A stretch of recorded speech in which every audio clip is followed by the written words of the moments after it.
All right, we are live, live. Just waiting for that other screen to come up. As you know, on YouTube, comes in a little later. Got that lag time. Wow, finally came up. All right, I got it on mute already. It's great. All right, so I see Comics for All People's in the house. What is up, my brother? Thank you for swinging in. Waiting for everybody to come in. He's in the house. Going live. You guys are probably coming off JB's channel. He just did his show. Pretty cool show. What's $1? See if anybody comes on.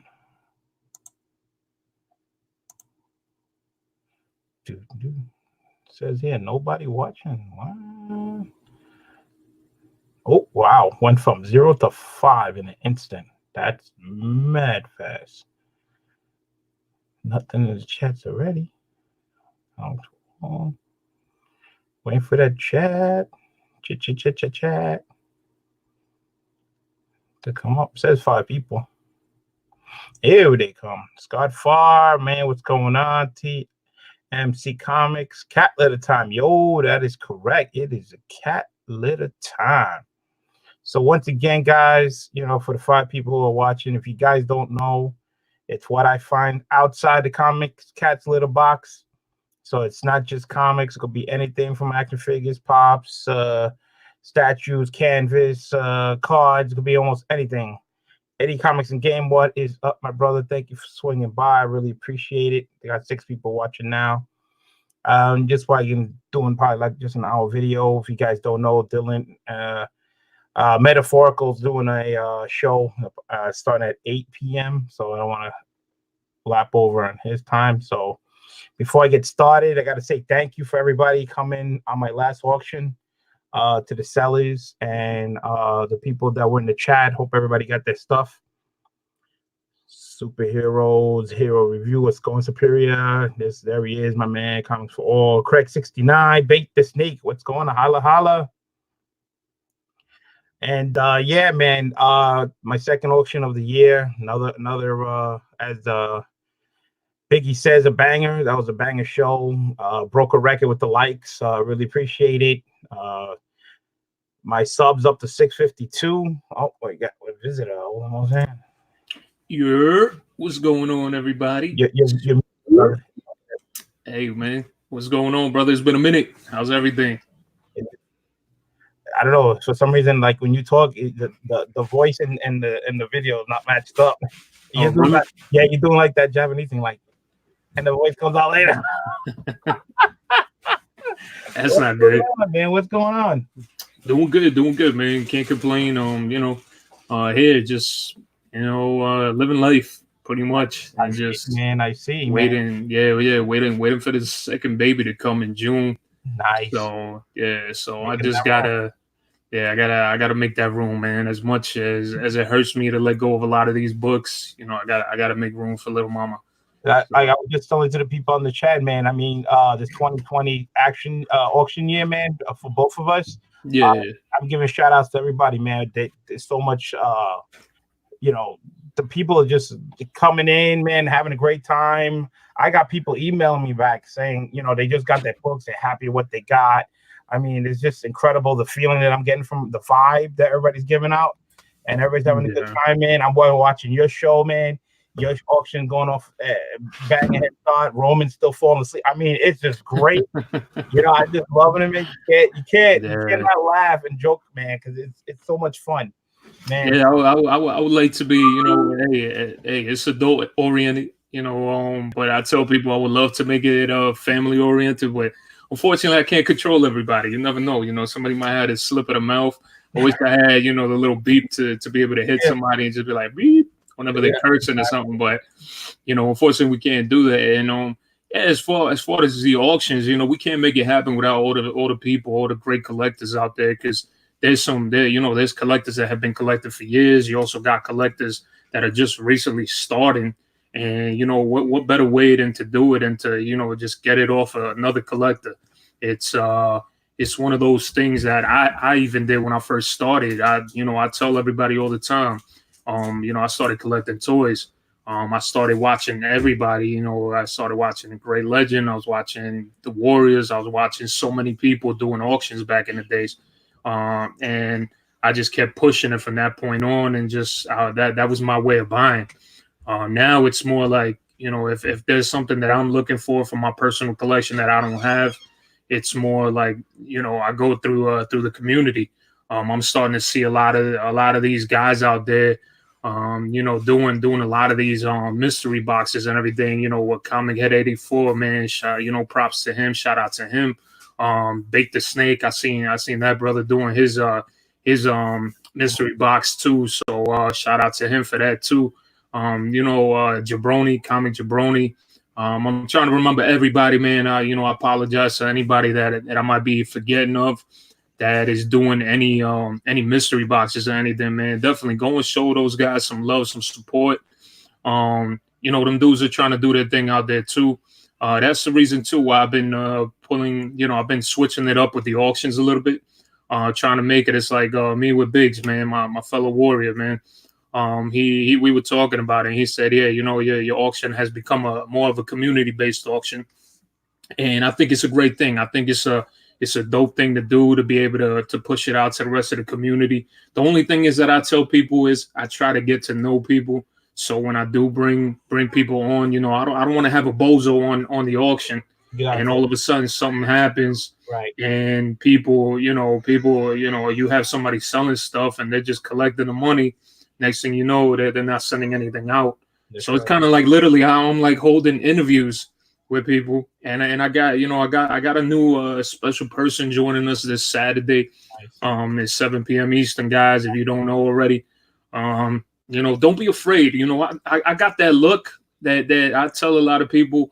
A lot of people tell me I always look like I'm gonna punch somebody. I'm not, man. I'm the nicest guy on earth until you make me a not so nice guy. Let's put it that way. But yeah, I mean, yeah, definitely, man. Go show a lot of love to all these guys, man. Everybody's doing auctions. You know, I see. I think it's Comic Head 84 is having an auction this Friday. Go and check my brother out, man. Good peoples. You also got Lady Fantastic, and Shortbox Padawan, man. Shout out to my homegirls there. You know, they're doing their thing. They're having their auctions. You know, they're putting them together, and I know people go and watch them. And so many new people that I've met via the chat because of all the you know, all the people that are actually, a lot of the auctions are going, you know, just by word of mouth, and everybody's like, hey man, I'm telling my friend to come on, I'm telling this person. So I'm just saying a whole variety of people. So, you know, that's why we all, you know, including Big Lion Cat, everybody always says, hey, don't get offended when we ask you guys for an immediate payment or anything like that, because you know, it's not no hard feelings. Yo, there's a lot of trolls. I had them last week. You know, they were thumbing my video down. So regardless, it doesn't matter to me. Thumbs up, thumbs down. You know, hey, if you hate, you hate. If you love, you love. It's just plain and simple. We live in a 50-50 world. But definitely, yeah, man. Like I said, shout out to Bake the Snake, Comic Jabroni, Comic Head 84. And I'm sorry, guys, if anybody's in here in the chat right now watching this and you're doing a mystery box, man, you know, just let us know, because, you know, I like to shout out everybody, because I know everybody wants to make themselves a little penny. Mine, on the other hand, is I'm a damn hoarder.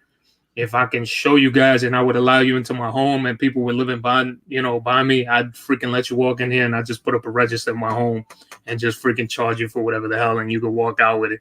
But it'd probably be a lot easier. As far, I mean, I can show you guys. It looks all nice and pristine right here, but all around me, man, oh my God, it looks like a hot freaking mess. But I have to do it. I've been going through the collection, and you know, I got to do it for my future little girl. So that's the biggest thing. But definitely a great way to pick up books right now, because freaking eBay is freaking just doing everybody raw. Yeah, you know, when it comes to buying stuff. So it really sucks, man. But hey, it is what it is. You know, there's so many ways to go around that. You know, check out with the community, check out with a whole bunch of, you know, check out with so many people out there.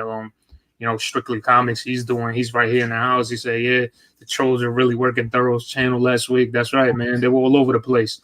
And then it's my job too to be able to, you know, to pick them out, take them all out, you know, Nemesis Prime was going on, my brother.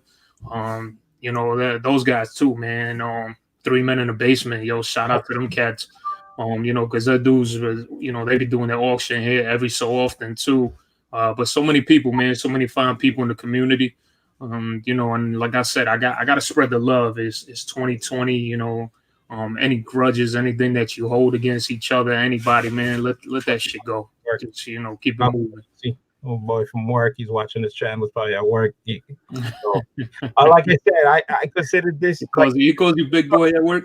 This is well, guys at my job. They always watch me when they're working. They're on the phone. They're looking at me. They crack jokes. Oh, they watch the show too. But this is what I'm talking about. This is what I call the circle of comics. I always tell people, check everybody's shows out. Check out the books. Books flying all over the place.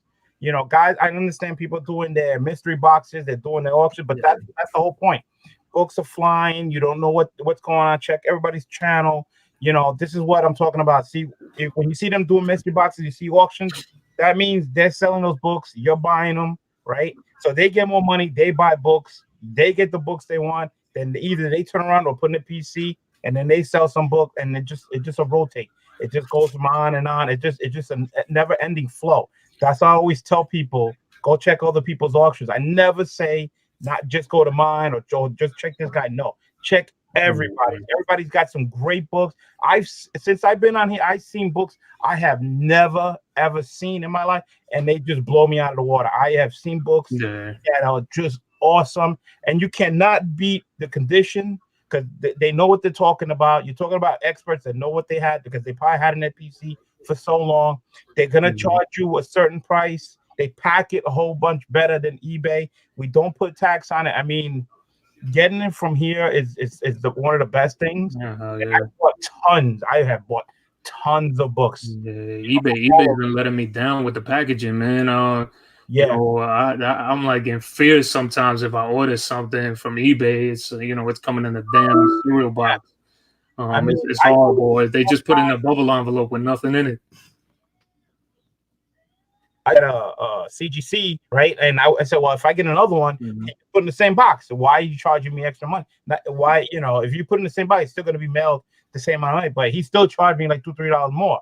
So I said, fine, I took it, whatever. But still, I would put 3 slabs in one box to save you on shipping. That's how it should be. But people are getting a little greedy, and that's what it is. But and then on top of that too is that shipping just went up. I didn't even realize this last set of packages that I just sent out. I just saw shipping had gone up. The priority? Yeah, man. Yeah, it went up. I was freaking surprised. Beforehand it was $765. Yeah. To send out one of those legal size envelopes that you normally could fit Gemini mailer in. That went up to $805. That was $765 before. So it's up to $805 now. Which other one was it that I sent? The went up because I remember medium priority went up from $1465 to $1505 now.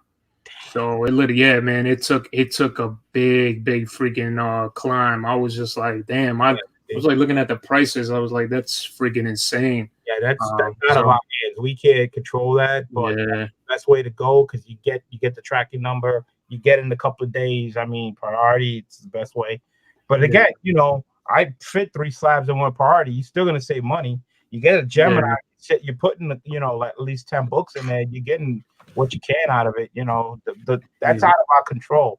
But the price on the books, again, you're getting books that you don't see all the time. But there's been a lot of people out there, man. A lot of auctions coming out. A lot of great books, man. And JB even says it, man. He calls that, his pop-up show. He copied off of you, Thoro. Thoro was the first one that did it, and not just JB, but I've seen other people copy that same style. But that's cool. There's no. I don't mind that. It's good. I tell people that all the time. Sometimes, people like drama. So it's like, you'll hear an array of things, and I just kind of leave it alone. And I tell people, I'm like, listen, if people go off of it, like my dude JB, man, shout out to him. He's doing his thing with these dollar auctions and doing, he's doing what he has to do. He bought out the wheel, he bought out an array of things, a lot of stuff that I did, and I tell people all the time, man, ain't no harm, no foul, man. I just tell people you go with it because it's the same way, people started all the previous auctions. I'm not the first guy, BLC, anybody else. We're not the first people that got started initially.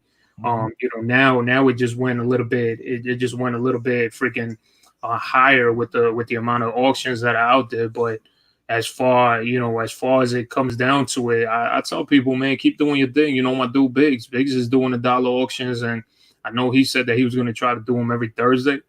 Today's Thursday, so I'm sure he probably might be doing it like around 10, because I know he tries to spend a lot of time with family. Yep. So it's not easy for him to do it early in the day. Man, I'm telling you guys, yeah, man, keep doing your thing. It's the same way I invite everybody and anybody. The best thing I could tell anybody is if you want to join my auction, talk to me, say something. I'm not a mind reader. People, some people get offended and they be like, hey, Thorough is doing all this, he's doing that, he don't invite nobody. Man, talk to me. Yep. Talk to me, people, because it's like I can't read minds. I wish if I could, that'd be great, because then I'd be able to freaking make everybody on Earth happy. Yeah. But for real, it's not. And Scott Fall, I'm watching him. He said it ain't a competition. That's right. It's not, man. It's all about freaking spreading the wealth, sharing it all across the board. Are there people out there in this world that are greedy? Of course, man. You see it all the time. I see it 24/7. It's a fact. But when it comes down to it, like I tell people, if it wasn't for my daughters, you would probably not see me sell anything. But majority of the stuff that I've been doing, even from the get-go, since I came on and I started going on auctions and I asked BLC for the very first time, it was either, my whole thing is I've never been afraid to be told yes or no. It's just plain and simple. I just tell people I'm either going to tell you yes or no, because when it really comes down to it, I got to find out too. I got to be like, hey, is this person trusting enough to be able to put them on an auction, because my name is behind it. Right. So if I can trust you enough and say, hey, you know what, this person is going to be, I give references. I ask around. I tell people, hey, do you know this person? What do you know about them? Then after that, I could go off of it. But if I don't know you like that, it's like, man, don't be offended when I tell you no. It's a plain and simple thing. Hey, later down the future, I might be able to say, yeah, you could come on the auction. Right. Because I don't want to have any issues. I don't want anybody to go through not having their books or arriving to them because somebody decided to come on the auction, take their money, and all of a sudden it's like, nobody's receiving this stuff and this guy just runs away sky-free. Nah, I can't have that. No. The biggest thing that I have to come down to is literally I almost have to like perform a damn interview. And there's been a couple people already. I got another special guest joining me on Saturday, like I said. And literally, I felt like I was doing a damn interview for a job. I don't mean to, but that's what it is. It's it's unfortunate that it has to be like that. But hey, you can't trust everybody on Earth. You gotta be able to use your judgment, and be able to say, hey, this person is gonna be good to go. Murph can't be trusted, man. He's a Patriot fan. That's why I'm on the edge with Theory, man. Theory's my boy, but man, I don't know. He a Warriors fan, not a Warriors, but a Patriots fan. And that's even worse, man. King of the Golden State, that Warriors fan out there. Yep. But no, it definitely is. Like I tell people, man, don't be afraid to ask. People, we try to do it all the time, and I try to make my auctions different all around. I try to be innovative, try to change it up a little bit. So this time is more of a community-based auction. Email me, hit me up at Keep It Thorough Comics on Instagram. Don't be freaking afraid, guys. It's like I tell people all the time, just don't be afraid. You can't live your life like that, man. I've gone through that BS. I've gone through, like I tell you guys, I live a freaking life of anxiety. And even then, I still try to push myself to do whatever the hell I want to do, because I can't live, trapped behind four walls every single day in my house. Can't do that. I got to go out there. I got to face the world and do that stuff. So that's why I tell everybody, man, just hit me up, guys. I'm telling you guys, I have no problem. And if I get references from you guys and people are like, hey, yo, that my man is good to go. He's really good people. He's genuine. He's this, and somebody I trust. Hey, then, we can go from there. But yeah, anytime. And I'll put you guys down on the list. I'm going to start rotating. I don't want you guys to feel like I'm constantly just giving spots to certain people and things like that. Don't feel that way, because I'm not. It's sometimes I got to fill it up with one of the OGs because I have somebody that's asking me and I don't even know them from who knows what. I mean, I don't know anybody. I'm meeting you guys literally via chat or via Instagram or via email. And some of you guys, you know, I actually get your phone numbers and I have conversations with you guys, and that's how I go off of. And like I said, I don't knock anybody for the hustle. You know, make your money, make your penny here and there so that you can buy yourself whatever you're trying to buy. For me, on the other end, mine ain't to buy no more damn books. It's more to freaking just get Pampers, milk, and all the good stuff that I need for my daughter to grow up healthy. So that's the situation that I am in right now. As much as I see so many books that a lot of these auctions have, these great auctioneers out there, man, I would love to be able to bid, but that's the damn situation I'm stuck in right now. But I already see Nemesis Prime say he's down to come on one of these days. Hey brother, yeah, just hit me up, man, and you know I can always put you on there. Joey Solo, how do we hit you up? Yeah, like I said, once again, man, Instagram, Keep It Thorough Comics, same thing. Everything you're gonna see, that's my brand, that's a name, that's what I go by. So yeah, definitely don't be afraid, guys. I'm telling you guys. I'm the same way. The Cat Slayer is always open for new people. I've been having a lot of new people the first time on my show. If you haven't watched, man, a lot of these people that been on there was on there for the first time, and I'm like the same way. If you hit me up, I usually try to get together with you, you know, live, face to face, have a face to face conversation to go over how we do things and get to know each other before I get you on the show. So again, you know, the door's open. You can also hit me up. I'm also on IG, BLC646. Hit me up on my email, whatever. Again, that's how Thorough I met Thorough. Hey man, yeah, we had a conversation. I had Scott Farr for the first time, Mr. Unknown, Airboy. They had tons of people for the first time that were coming on the show. And again, that's the reason why I always say it's just not an auction. It's a hangout with friends, because that's what it is. I mean, yeah, we're selling books, but it's more joking, more laughing, hanging out, and talking about what's coming up, who's going there, you know, sports, cereal, you know, this, that, all kinds of stuff. It could be about almost anything, sneakers. So, I mean, it's just the way it is, man. And don't, like you said, don't be scared to ask, you know, and come on, you know, that's not a problem. I know first time people are more nervous just to be live. That's why, you know, I always try to hit you up live and have a live conversation so you get to hang out of it. But, you know, that's what I do. But again, you know, that, you know, if you're willing to come on, you know, just ask. You know, it's a lot of fun. Yeah, it is, man. And if you're scared, you'll get over it. Literally, I tell people, I have a lot of people, trust me, a lot of the guys, they start getting nervous. My neighbor, Mr. Let, you guys know him, that's my dude Dex. He was nervous as hell the first time he came on. And all I told him was like, listen, just treat it like if it was just us and we were just having a conversation. Because a lot of people don't like to be on camera. Fortunate for you guys, if you guys come on my auction and I do it via Zoom, they got a beauty filter. So if you think you ugly, man, just hit that button and you're gonna be beautiful. So you ain't got nothing to worry about, man. All right, so let me start showing some stuff here, man. We got the chat. Everybody's hanging out, chit-chatting. I missed a whole bunch of people. Thank you guys for coming in. Again, guys, I thank you guys for coming on my auction, man. You guys broke my record of the likes for the last one. So congrats. Thank you very much. I'm blown away. 650 something odd subs, man. I don't know what to say, man. I just say thank you guys, man. I really appreciate you guys, man. And I just love it. And then let's get down to what I got, man. I had this bag sitting in my room for like weeks trying to get her to do a video because I'm always with the grandkids and everything. Did you get your books from me, by the way? Which ones? No, I got. Yeah, because I mailed you stuff, so I don't even know if you even probably you're like becoming like Discovery Bay's little kid right here because you're like building your own stack. Serious in the background. Yeah, but I'm not as bad as him because I do forget because I got things coming in and I do have to do an unboxing video, but this is not it. This is something different. So I had this sitting for a while, so I gotta break this out, man. So let's start digging in the bag and see what we got. And guys, the clothing line is coming out soon, man. I really appreciate you guys. I thank you for that, for just that wonderful feedback on basis of all the stuff. I see so many people asking for the hats, asking for shirts, asking for everything. It's coming out, guys. It's just that I'm doing it on a different base. And I know some of the guys out here, You know, they're doing the shirts and everything like that. I'm literally trying to come out with the Keep It Thorough clothing line. So in order for me to market and all the branding and all that good stuff, it takes a while, guys. So it'll be, I'm trying to hopefully come out by March or sometime soon. So just, you know, just keep your ears tuned. I'll be on my channel and I'll be letting you guys know ASAP when the first batch of clothing, hoodies, everything is all coming out. So definitely just be on the lookout. Listen out, guys.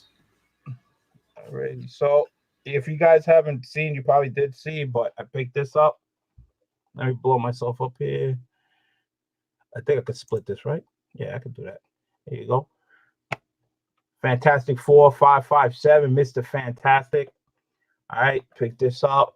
And these are the ones that come with the set. You got Thing, Human Torch, of course, Mr. Fantastic, Invisible Girl. That's Mole Man. You got Dr. Doom, Herbie, Super Skrull, Galactus, and I guess the other one is Silver Surfer. Yeah, that's Silver Surfer. So I got Mr. Fantastic there. You know, I as soon as I saw the Fantastic Four, I says like you gotta have Fantastic Four.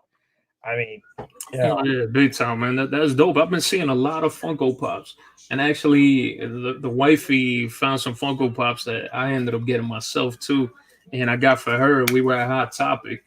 If you guys didn't freaking go there, you guys know my wife is a big freaking Harley Quinn fan.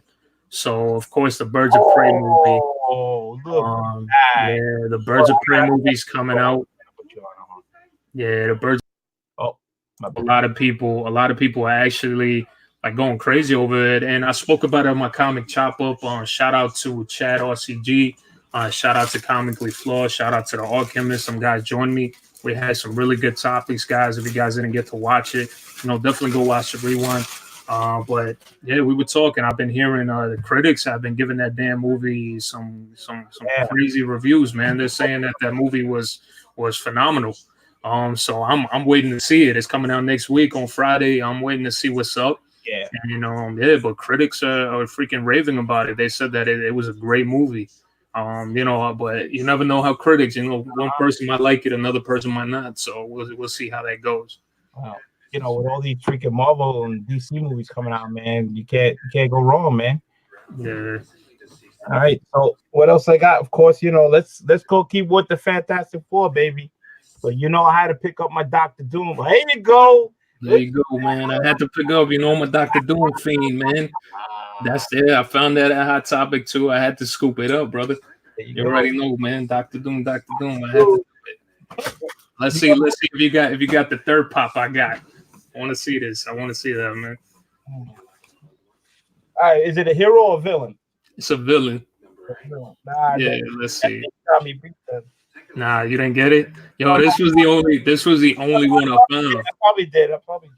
Yeah, it's the only one I found too. That's what was crazy.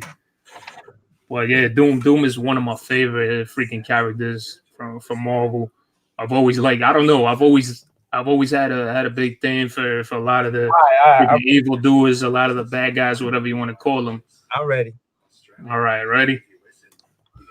Yeah. Got it. This was the last one they had too, man. They told me at Hot Topic that this damn Funko Pop went off the shelves like nothing.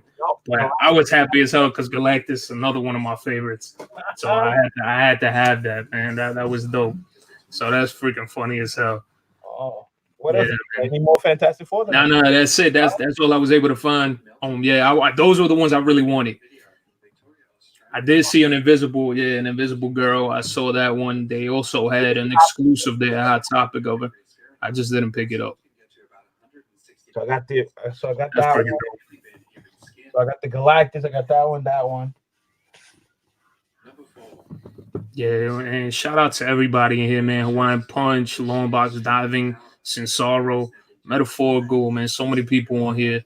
Shout out to you guys. Man, that's the one I was looking for. I couldn't find it. I had to get this one. When I saw it, I said, bam, it's coming home. But yeah, I know that there's one that I gotta go to and I gotta find it. I'll find it though. I don't think I saw Herbie though. Oh, really? Yeah, I got a Bill Sienkiewicz. I think it was like a 1 in 50 variant of Herbie. That's the thing. That's dope. I like that. That's the thing. Yeah, baby. Yeah, and then I went, of course, into Walmart because I was looking for the McFarlane DC line. Man, that thing was freaking sold out, yo. That thing, I don't even think it was on the shelves. I think they told me they made it, they put it on the shelves, and the thing's just gone. That's dope. I like that one. Got The to OG, get more, OG Human Torch right there. I Buy like what's that? Seven Fantastic Four out that. of I think you got like the Fantastic out of 10, 8 over there. 10. There's 10 to get. I got 7. Yeah, well, for me it was Doom and Galactus were the ones that I had to get. Those were the ones that Yeah, I were just my love go-to. Galactus, man. That is just sick, bro. Yeah, the Galactus one, I was like, damn, I was like, yeah, I gotta take that. Yeah, Hawaiian Punch, yeah, the Beta Ray Bill Funko is supposed to be releasing. I know that's gonna be a hot one. That one is only, I think it's supposed to be just releasing in Walgreens. So go and check your Walgreens. I think it's actually releasing either this week or next week. This is not a Fantastic Four, but Mhm. this is the Iceman. Iceman, dope. Oh, that's the flocked one. All right, that's dope, man. That's the 80th first That's appearance. nice. I like that. The flock. I got the other one. Awesome. Oh yeah, it is a limited edition flock, man. I was like, thought I had it. And My dude BLC, he found me my little flocked Swamp Thing. So I've been looking for that one for a hot minute. I got, you guys can kind of see what I have back here, but it's literally I'm like digging myself through a whole array of things. I got so many action figures, 2 closets full. I've thought about just starting to sell. Once again, it just goes back to the interest level and the knowledge of people, because some people, they could look at me and be like, why the hell are you charging $100 for a toy? And it's like, man, I'm practically giving it away. It's the same thing how I was selling that Toby Dollar and Princess Leia combo pack of Star Wars, and I know my toys, man, that is a super freaking hard to come by toy. And I've had those for years. But yeah, those things came back out in the early 2000s. No, but that book, even the comic book that's in with that comic pack, is super rare. And man, I forgot who bought it. I know Biggie's bought one, and then the other one was I think the Simply Incredible podcast, I believe it is. So they, he also got it. And man, I'm telling you guys got yourself you guys hit yourself a home run with that, because it's not an easy toy to come by. Yeah, yeah, toys are difficult, guys. Let me tell you, some of these toys are super difficult to come by. Back then, because I had all those He-Man action figures when they first came out. I actually had the He-Man with Battle Cat where you sat on them and everything. I had Skull Castle. I had all that. Then I had, of course, the other Mego action figures where they were bendable, and arms and everything. And back then, when you was a kid, they used to be like in a bucket. They used to have it like in a bucket, and it was like $5. That's now you try to make one of those. Yeah, and that's another thing too. Way more than that. Yeah, all the loose figures out there, the Lucy's, man, those things. There's some Lucy's that go for some serious money. That's why I tell people, if you don't know about something, just research it. Research stuff, and just don't search, because I know people, like I said, there's a difference between searching on Google and actually doing research. That's why I tell people, Universe X was hitting me up about a comic book, and and I tell people, just go on Comic-Con, go on Comic-Con.com, and you'll be able to find the print count, and of course take 3% off for damages, because everything that Diamond sends, you guys already know how Diamond is. Diamond doesn't send out everything pristine, and then you'll be able to dictate and know the exact number of comic books that are out there when it comes, when stuff comes out, and you could tell the print run, and you could determine how rare a comic book is. That's how I do it. I try to find the rarity of a comic book just by using Comic-Con, and Comic-Con has the exact numbers that Diamond provides them with. So that is a good way to freaking check out. And I see a lot of people, man, they're talking about the toys. There's some Funko Pops I've even thought about letting go of, like the He-Man Skeletor, but them bad boys is up there in price. I beat myself in the head for not jumping on this when it first came out, when it was on the show, because there was a lot of great Pops, man, old style ones that I would love to have. So I kind of joined in late, but you can see, I got a nice little selection there, but I think I'm starting to get a little carried away. We got too many. I can see those shows back there, man. Well, I'm trying to keep like the theme, right? So Yeah, I got the 80th anniversary, right? These are the first appearances, yeah, which is great. So I definitely want to keep these. nice. And of course, I got this Fantastic Four run, right? And then I got some Venom style one, and the original first ones that came out, I got those. I'm not gonna get rid of. Then I got some He-Mans back there, but then I like the first one that came out, like the second series that came out and stuff. So, Yeah, like me, I never even thought I'd be collecting pops, man. And I'm gonna continue to blame it on Chino and Manny from Chino Comics and more. Shout out to my dudes. Yeah, I blame them every day because they hit me with that damn Vegeta, and they know I'm a big Dragon Ball Z fan. And when they sold me that Vegeta with the autograph and everything, I got hooked after that. So I blame them every time. Yeah, I still got to send your stuff that's been sitting here, man. I got 2 books from New York Comic Con that I picked up for you that's still here. I got a slab. Yeah, man. I got some stuff. I could have sent it to you when I was new, but I knew you. Yeah, I'm probably not gonna be now that the wifey's pregnant and it's getting closer and stuff. Yeah, we're not really traveling like that anymore. So right now I'm still debating to see if I'm able to go to East Coast because that's a little bit too close to June because June is when the due date is. June. Yeah, so because East Coast comes in May at the beginning of May, so we'll see. It all depends on how the wife is, but. If it's something that she can't bear, then I probably won't be able to make it, and I just probably make it to some future con after that, God willing. If not, you guys should be able to go like Baltimore. That's like 3 months after, or yeah, that's close to. The little one's probably still gonna be too young, but yeah, we'll see. Yeah, we'll see what happens. Hopefully, man, I'm hoping, but regardless, I'll make my own damn Comic-Con in my house here because I got so many damn comics. I gotta clean up, man, in here. It's like nonstop, man. Oh, word, yo, and yeah, shout out to 3 Men in the Basement, man. They're doing a comic swap February 29th. Yep. Those guys are doing, that's gonna be a nice little event. I wish I could have gone, but yeah, unfortunately, right now it's with wifey just being pregnant and everything is super hard.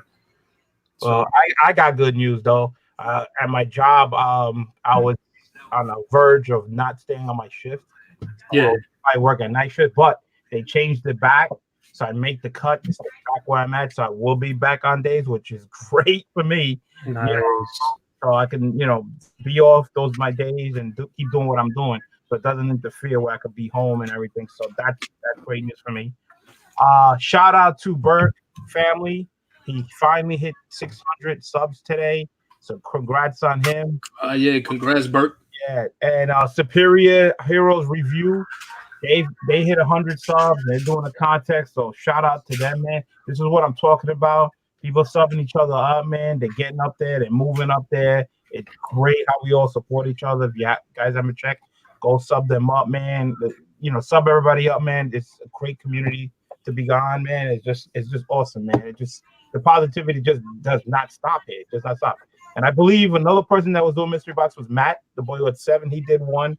Okay. I bought 2 boxes from him.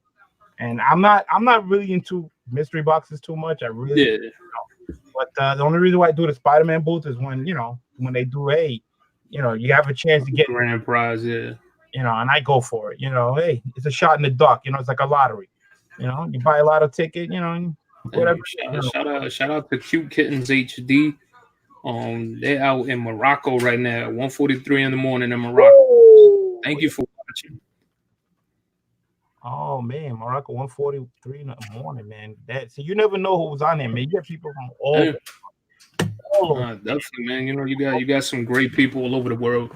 But yeah, definitely is it's freaking awesome just to see the amount of I feel like the community just keeps growing. Mm-hmm. And and then that's another thing we talked about, about comic books possibly going digital. And in all honesty, I think, man, in the long run, it's up to all of us, because we're probably going to be the last of the, like the dying breed when it comes to collecting books and reading them. Because a lot of these kids, you talk to them, a lot of them don't read. A lot of them just, they want to hear audio Right. books. And I wouldn't be surprised if that's one of the directions that a lot of these comic books end up going to, and you probably no longer will be seeing any more physical copies. But yeah, I was talking to one of my wife's cousins, and that little kid, man, he's like, man, he's like, who reads? He's like, ask him if he does his comic books on audio, and I'm just like, what the hell?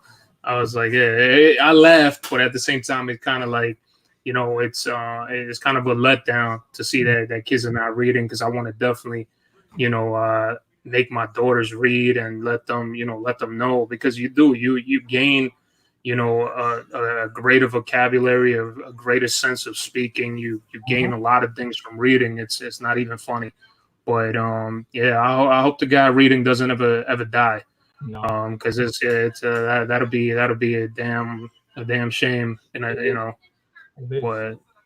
but you definitely. wouldn't think nothing of it, but when you go to the Comic Cons, and there's so many all over the state, and they're always packed, but you always see a lot of people, our age, a little older.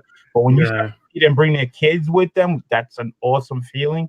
Oh, hell yeah. And you see the excitement on their face, and they understand what we go through, because some of these kids that, like you said, they read digital, but if they haven't been to a con and experienced something like that, and see how it is to be there and see everything, going digging into boxes and seeing people dressed up and having a good time, I bet you if they go there, they'll be like, hey, they really love this. Let me see more into it, But if they stay home and they just read a book and that's all they know, they're missing out. They're missing out. Yeah, big time. Okay, and let me tell you, I went East Coast for the first time. I went to Baltimore, and I had a ball. And I took my grandson to Baltimore, and he went bananas. He went crazy. He wanted to buy everything. He just wanted. That's what I said, man. A lot of people say that they don't think that comic books are gonna die. It was with the way that I was talking about the print run too. And I know BOC was talking with me via text, and he was rewatching the video, and he was just telling me that in all honesty, it does. Like all these high ratio variants, man. And Marvel, like I said, once again, I blame it on Marvel, because DC really doesn't do it. DC's got their A and B covers, which is great because it gives an opportunity for everybody to get it. Exactly. So does you see IDW, you see these independent, they come up with like 1s and 10s, 1 in 25, or like when McFarlane's big event, that's pretty much the one and only time I've ever think I've seen Image put out something crazy where it was like 1 in 50. Other than that, is like majority of it comes from Marvel with the 1 in 500s, 1 in 1,000, and then the stipulations that as a comic book shop owner that you have, because Diamond puts you in a situation where they're like, yo, you're going to have to order this amount of these previous copies in order to be able to qualify for this. And it just becomes outlandish. And then that's why I said you see so many damn copies just sitting on the shelves, which is just freaking bananas. Every time I go to my LCS, literally, I just see racks of comic books just sitting there and nobody picks them up. Sometimes the only time you'll see people pick stuff up is as soon as people are like, oh, this was on the hot 10 list, hot 20. And next thing you know, they're going to the LCS running. And then they're like, okay, now I'm going to go pick this up. I'm going to get this. And that's how my boy Dave tells me. He's like, dude, he's like, as soon as I see something pop up on those things, he's like, all of a sudden, boom, everybody's coming in here. And next thing you know, these comic books are gone. Mm-hmm. But he's like, it's only then. But even then, it's just kind of like, hey, it sucks to see. And I honestly think that that's the reason why a lot of these LCSs close down, because they're trying to keep up with customer service, trying to give people what they want. But at the same time, what are they doing? They're burning themselves, because instead of staying within your own means, like I saw somebody last night on my chat put up a comment, it's true. It becomes, it's one of those things that you have to go, it's like us as human beings, we have to live within our means. You're not going to go crazy, have a Ferrari, but you're living in a box. It's not logical, but it's crazy just how people are running. And I say this all the time, and you guys hear me all the time on my auction say, I'm like, all right, if you guys don't want like what I'm putting out, and that's not your interest, and you want to see what's on the top 10, top 20, I'm going to sell you those books. Because then in the end, everybody's going to want to pay for them, and they're going to freaking pay crazy amount of money for it. And then, and it's like I always tell people, it's like, be careful, man. Don't burn a hole in your pocket. Buy what the hell you're into. Because if you start just diving off the deep end and going everywhere else. I'm telling you guys, I've done it to myself, starting off as a new collector, where I was like, oh, I gotta have this, I gotta have that. And then over time I learned, I was like, you know what? Why the hell am I putting myself and buying this crap that I don't even read? So after that is when I started taming myself and I started buying just literally the things that I like. Batman. I'll try certain comic books. I'm number one, and I'm like, hey, you know what? Let me give it a read. And if it's like I always say, hot dumpster juice. If it's hot dumpster juice, I'm not reading it. It's a wrap. I'm taking it out of my pull box. Don't even put it back into my pull box. I'm not wasting money on something that I'm not going to read. And if it's something that I like, there's a variant or whatever, and I'm like, yo, you know what? That's awesome. I'm not going to go get Captain Marvel. I'm not a Captain Marvel fan. I don't care how much people are like, oh, there's this new character's coming out, and this character's gonna be this character's gonna be that. I'm not buying into that shit, man. I don't freaking read Captain Marvel, and I'm not gonna buy it even just off the hype. It's just one of those. If I like the cover, I'll probably be like, you know what, let me scoop it up because of the cover. But other than that, I can't do that crap. It's literally I was spending like $200 Yeah, on a weekly basis. Like it was insane. And I'm like, you know what? It was $200 I could have used to freaking already start saving for my daughter, and I probably wouldn't be having to sell half of the comic books that I don't want to sell right now. right. So that's on me, you know, and that's what happens. It happens to all of us, you know. Don't feel like I tell people, don't feel like you're dumb for making that mistake. It happens to everybody. I don't care who the hell is on here and people say that it doesn't happen to you. It's happened to freaking everybody and the mother. Yeah, I can admit that. Yeah, because I've seen people do it so much, including myself. And like I said, I always try to keep it real with you guys, keep it thorough, 100%. Because yeah, I don't care. And sometimes I'm not gonna lie to you guys. I hate those damn top 10 lists and all that crap. Because now they're pushing all this shit. Was like, man, yo, this got option, that got option. You know how much shit gets optioned every day? Is freaking insane. You might as well buy every damn book that's out there. Just because something gets optioned doesn't mean it's gonna be made. And then all of a sudden, people were like, oh, man, I'm going to pay $20, $40. And next thing you know, these books end up becoming freaking nothing. That you find them in a quarter bin later down the road. It's freaking insane.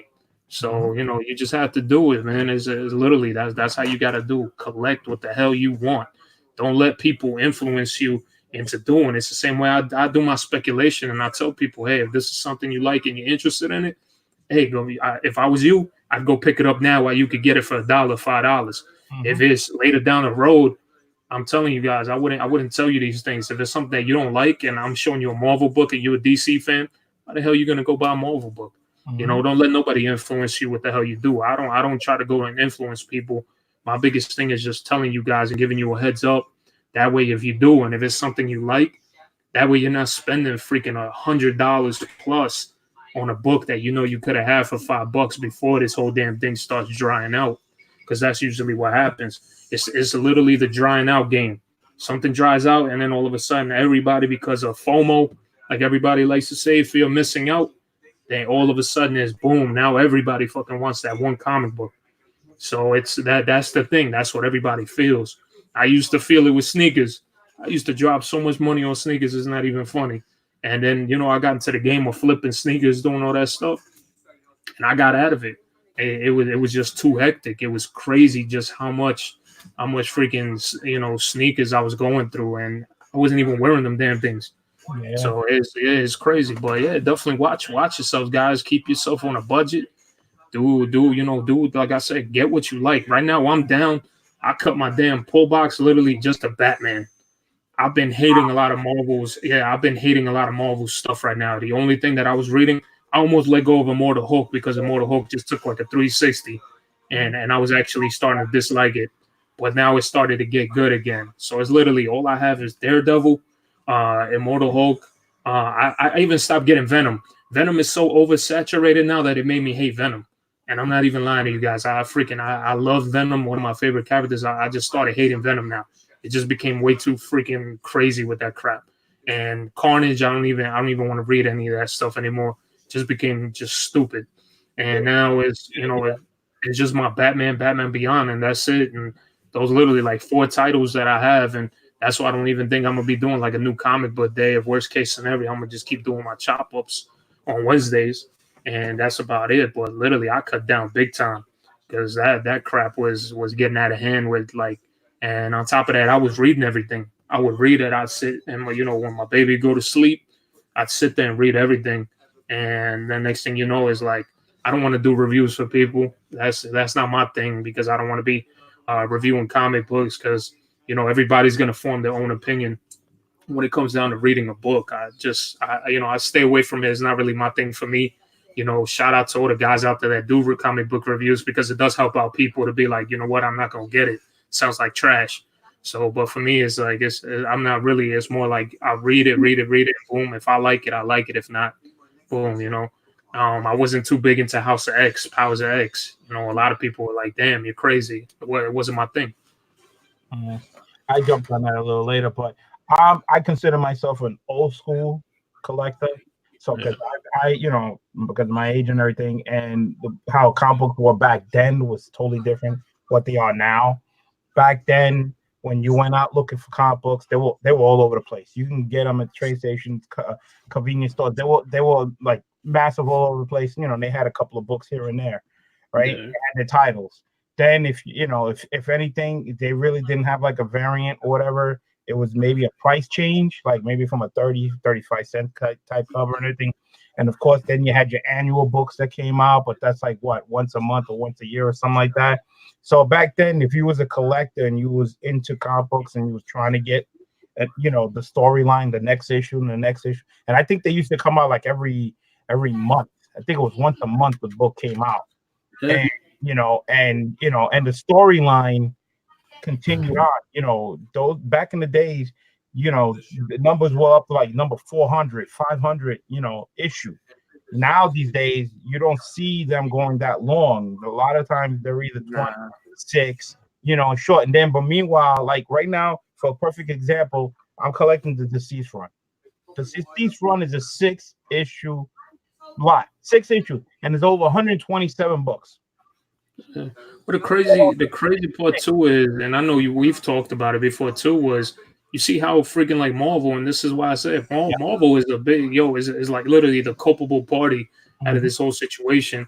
When it comes down to it, Marvel is freaking constantly coming out with all these damn side stories to the main story. I don't need all that crap, man. I don't need to see if the Hulk is eating potato chips and Carnage.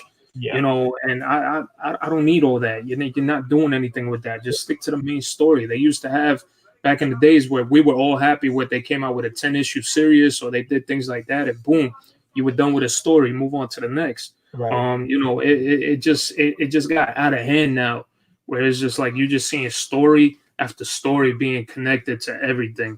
Like the whole Carnage thing that made me hate it was that it started going, literally the only side story that I picked up because I love Miles Morales was that one, and that was actually good. I probably actually consider that better than the freaking actual Carnage story itself. And but literally that's what they've been doing. They've just been going just off the freaking just off the handles with freaking just pushing out as much comic books as possible. And then next thing you know, they don't care. They don't care. In all honesty, it's a business. They don't care. We're in a digital era right now. We're on everything where everything is web-based. You get everything right away. You get everything in an instant. So they don't care if a comic book shop goes under because they pushed out. They made their money. They're getting the money directly from Diamond. Diamond makes theirs for printing, and then it goes on so forth. But in the end, who's going to lose out? It ain't going to be Marvel. It's going to be the LCSs. It's going to be Diamond too, because what the hell are they going to print? Ain't got nothing to print no more when it comes to comic books, so they're losing something major right there for themselves. But yeah, literally, I'm telling you, man, it's crazy just the amount. That's why I love those series back then, where you could literally read a 6 series and all of a sudden you're like, damn, this was great. Or sometimes even in just a solo book. That's why I'm a big fan of DC's Elseworld. Elseworld books to me were like freaking heaven sent. And I don't know if people have ever checked them out, but you got some great freaking stories, man, in a book or two. And that crap was done. And it moved on to the next. And you'd get more Elseworld stories of different characters that just took place. And you would just see a different, like a different situation, a different story of how something by far, like the one that was my favorite was when Clark Kent grew up and he turned into Batman, and he was adopted by the Waynes, and he witnesses and goes through what everything Batman goes through. And he ends up becoming Batman, except he has powers. So to me, that was like one of the dopest freaking Elseworld stories. They have so many out there. It's crazy. and that people don't even know about. And I guarantee you 100%, some of these things that I could talk about, you guys will never find on freaking Key Collector, because it's all about just, hey, this is the key here, this is the key there, and then that's what everybody wants. We're in a new era where everybody just wants key books. Back then, what was it, 2-3 years ago? What was it? It was about the covers. Everybody was like, man, there's Adam Hughes. Now I could find some of this stuff, and some people could care less, and they'd be like, well, it's not a key book. And back then it was like, yo, find this. You know, I used to see a lot of these guys on YouTube showing all these different books, and they'd be like, hey, man, look what I just found. I found this Adam Hughes, or I found this J. Scott Campbell. Man, I'm finding some of these books for like freaking $5 that I used to see, and they used to be charging like hundreds for them because the cover was freaking ridiculous. Some of them still survive, but as of now, you know, a lot of those comic books that we saw for the art and appreciated the art is no longer there. It's all about, I want key books, and that's all I want, because Key Collector app came out, so all I want is the key books. Yeah, you know, and that's the collecting. You know, that's the collecting aspect, and then that goes back to the point where I tell people the internet influences everything. You have influencers out there who tell you go get this, go get that, and you know, a lot of us become sheep. I did it. You know, I was like, okay, let me go get this, let me go get that. Now I was like, you know what I'm gonna do? I changed everything. As of freaking 2 years ago, I changed everything in the way I collected. I said I'm collecting off of the base of what I read and what I know and what to expect. Other than that, yeah, you're not gonna hear me giving you speculation and be like, okay, here, you know, this is Loki's puppy over here is coming out. It came on this issue. He's gonna come on the movie. No, I'm not doing none of that crap. It's more all about my story base. And that's when I'll be like, you know what, this will probably be a great book to pick up. Or yes, that person will probably eventually come on the movie, because you know they're taking that, they're gonna run this bad boy, they're gonna run this train until this train can't run no more. That's what Marvel, DC, all these companies are gonna do. Yeah. Like I said, a lot of people out there, you know, just flipping. They all want keys. But let me tell you something.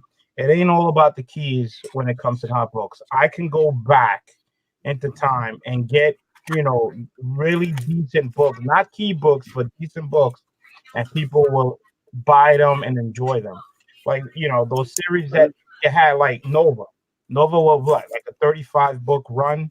Of course, Nova's hot because he's coming out in the movie theater, so that number one is up there. But I guarantee you, if I had a 35, or if I had all 35, which I do, and if I was selling all 35, not only will the key book will be sold, they will buy the whole entire run. And though there might not be all key books, there might be one or two in there, but they'll buy the whole thing because that's a great storyline, great character. Same thing with when they did the super villain team up, a great short run, great story, maybe some keys in there. But again, if I put those books out there, they'll be sold. But these modern books these days with all these variants of 125 and the 150, people want those, but they might not want the regular books. They got tons. You'll find the regular cover sitting on the shelf, and there'll be like 50 copies sitting there. You know, of course, you probably picked up your one, but that's all you're going to want out of it.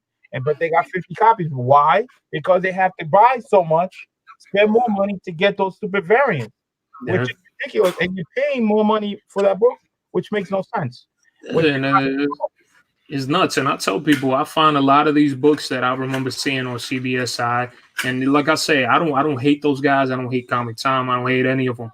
The thing is, you know, like I said, they're influencers. They tell people like, hey, this is what's coming out. This would be blah, blah, blah. And, you know, like now it got out of hand where it's like these true first appearances. Listen, stick to what the hell the damn character came out in continuity. Stop going off of this, like, you know, that they were doing this whole thing with Next Men. That's why I sold a freaking whole set of Next Men in one of the auctions. I didn't sell for that one book. That one book by itself was going for like almost $80, which was freaking asinine, just because there was a poster of Hellboy. I love Hellboy. I'm a Hellboy fan. But just to see that they were making a big deal off of that Next Men issue because Hellboy was in a damn poster in a movie theater was just freaking stupid. And it goes to show you, like I said, when it starts going out of hand, I get it, man. If they're doing it on the basis of influencing stuff so that they can make them money and do everything that they can, or they're trying to come up with topics because they're running dry on topics in the comic book game, dude, you have topics for days. I could talk about everything and anything when it comes to comic books. You know what I mean? I got my knowledge, I got my background, I got all that stuff for myself, the wealth to. you know, and for example, like everybody was always talking about the whole Injustice run for DC. Injustice was awesome. They based it off of the video game. They did a great thing. The video game took the whole fact of Lois Lane gets killed and Superman goes rogue. He loses his shit. All right, everybody thinks that all happened in Injustice. No, I've talked about this damn book right here, guys. A book that gets overlooked 24/7. Every time I find this book, I always pick it up, and it's Superman in Action Comics 719. All right, this 719 here, guys, was the very first freaking story where the Joker ends up supposedly killing Lois Lane, and you start seeing Superman going crazy. That's why Batman is on this cover. This is literally one of my favorite stories within the Superman realm right here. And on top of it, they're sitting on a neon sign that says "World's Finest." I thought it was dope. If you guys ever get an opportunity to pick this up, you'll probably find it for $1. I literally scoop up this book every time I find it. It's Superman in Action Comics 719. The very freaking first time you ever see Superman freaking going into rogue mode where he's contemplating about killing the Joker, because the Joker pretty much just puts Lois Lane to sleep and pretends like he had killed her. But in reality, he just poisoned her with a poison that, you know, she resuscitates after a while, just to see if Superman would kill him, because he no longer would be the good old boy that he was. And that is a great freaking story in this one damn issue right here. And I always talk about this book. I think this freaking story right here was phenomenal for what it came out back in the time, because it does that's one of those stories that does make you, you know, it does make you think about, hey, what if Superman did go bad? What if he did kill somebody? Then at that point, his morals, his righteousness, all that stuff goes out the door. But a great freaking story, and a lot of people don't know about that. And like I said, those are books that I have read. I just collect them, and I'll tell you all day long. You know, Batman Beyond, I could tell you guys all day long about it because I've been reading it since it's come out. That's one of my favorite stories because they stuck to the cartoon and they continued the comic book with that. But yeah, definitely go check out Superman Action Comics 719. I'm telling you guys will probably find that shit like in a quarter bin. You'll find it in the dollar bin all day long. But a great freaking book that a lot of people don't even freaking know about. And I guarantee you won't find that. They'll immediately say that whole story came about in Injustice. And no, it didn't. It came out right there. That was the very first time, guys. That's a book right there that I think everybody should have if you're a true fan of Superman or Batman. That was a great freaking story. Yeah. That's why Batman, remember when Batman tried to find everybody's weaknesses on the Justice League? If they got out of hand, yeah. He did his thing, man. He as like I said, that's why I always appreciated Batman. I always feel like that about myself. I got to be 10 steps ahead of everybody.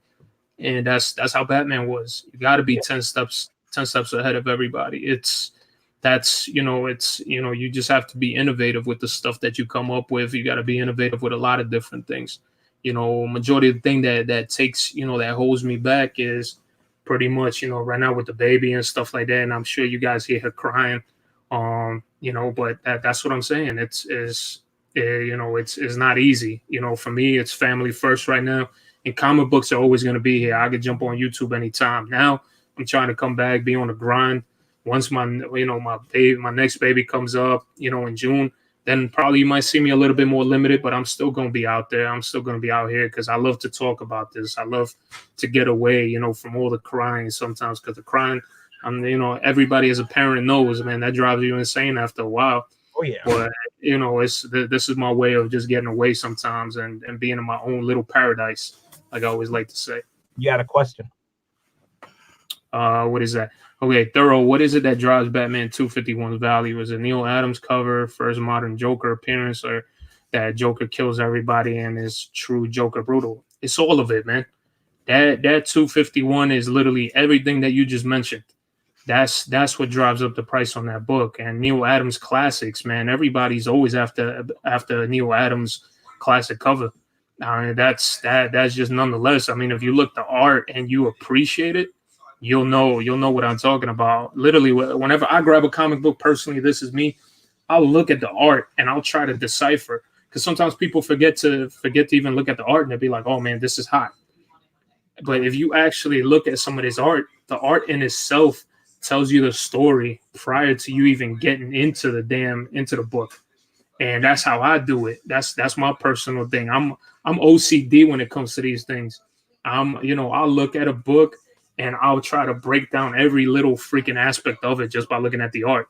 And then I'll be like, oh man, there's this person, you see, if it's Hulk and Wolverine on the cover, I'll be like, damn, Hulk just smashed Wolverine on the head. This looks like this might be a bloody battle going on inside. Or even looking in the background on these covers, you can tell immediately and be like, damn, they put these little Easter eggs on these covers. And majority of us, 99% of us, don't even pay attention to that. And we'll be like, damn, like this is awesome. And that's what I do. I personally actually really do that. I look at stuff thoroughly, and I'm just OCD when it comes to this stuff, man. And it's you could just literally decipher so many things. But yeah, that 251, definitely, man. Everything you just mentioned is literally why that book just continues to go up, and I'm gonna continue seeing that book going up in value. That's just a magnificent piece of art, great story within. And then this is why too. That is the one thing I will tell you about these comic book companies, and I'm gonna say who does it right. DC Comics does it right when they're doing their facsimiles and their reprints.